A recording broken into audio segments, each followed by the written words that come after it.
আসসালামু আলাইকুম গাইস, কেমন আছেন আপনারা? আশা করি ভালো আছেন। তো গাইস, আমার মাথায় আজকে একটা শয়তানি বুদ্ধি এসে যায়। আজকে আমি খেলবো সোলো ভার্সেস স্কোয়াড। कौन है ये लोग?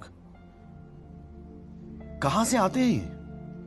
তো গাইস, এখানে গেলে আমি সোলো ভার্সেস স্কোয়াড দিলাম। তো গাইস, সোলো ভার্সেস স্কোয়াড দেওয়ার পর আমি বুক ভরা সাহস নিয়ে আমি বলে পিকে ল্যান্ডিং করতেছিলাম। তো গাইস, আমি এখানে নামতে তোমরা আমার চ্যানেলটিকে সাবস্ক্রাইব করে দাও। আর আমি এই বক্সটা খুলে একটি গান পাই, যে গানের নামটা আসলে আমি ঠিক জানি না।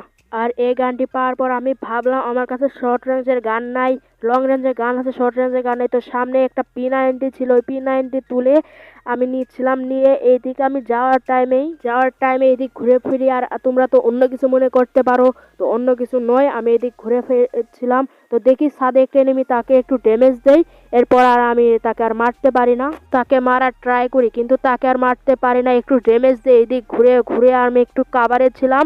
তো কাভারে যাওয়ার পর ওই দিক ছাদে আরবার দেখি, কিন্তু সেখানে কোনো এনিমি ছিল না, এনিমিটা লুকায় ফেলে। তো এই দিকেও আমি ট্রাই করছিলাম মারার কারণে, কিন্তু এইদিকেও এনিমি ছিল না। তো আমি এদিক ঠিক নিয়ে যেতে আমার সাথে কি ঘটনা ঘটে তোমরা এটি দেখো। তো যদি ভিডিওটা ভালো লেগে থাকে প্লিজ চ্যানেলটিকে সাবস্ক্রাইব করবেন। তো গাইস, আমি এখানে আবার ওই ছাদের দিক দেখতে না দেখতে এখানে একটা এনিমি এসে যায়। চাচার কাছে ডাবল হিট, হাই চাচা, আমাকে জয় বাংলা করে দিল। তো গাইস, কোনো সমস্যা নেই, এবার আমরা খেলবো সোলো ভার্সেস সোলো।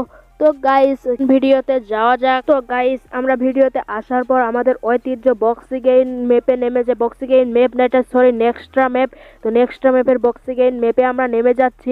তো যদি ভিডিওটা ভালো লেগে থাকে প্লিজ সাবস্ক্রাইব করবেন, আপনাদের জন্য এই ছোট ভাইটি অনেক কষ্ট করে, তো প্লিজ সাবস্ক্রাইব করবেন। তো গাইস, এখানে নেমে যাওয়ার পর এখানে আমি একটা চাচাকে দেখতে পাই, যার কাছে ছিল শেল গান দিয়ে তো আমি ওকে মারতে পারি না, কিন্তু এদিক থেকে আমাকে একটা এনিমি মেরে দেয়। তো সমস্যা নেই, আমি আবার রিভাইভ পেয়ে যাচ্ছি। তো রিভাইভ পেয়ে যাওয়ার পর আপনারা ভিডিওটি দেখুন। এখানে নামতে দেখে আমার নেটের যে অবস্থা, সামনে একটা এনিমি কিন্তু তাকে লাগতেছিল না, কারণ এটাই একমাত্র কারণ হলো নেট। এই নেটের কারণে আমি আবার 33 মাইনাস খেয়ে যাই। তো গাইস, ভিডিওটা এই পর্যন্তই, প্লিজ সাবস্ক্রাইব করবেন।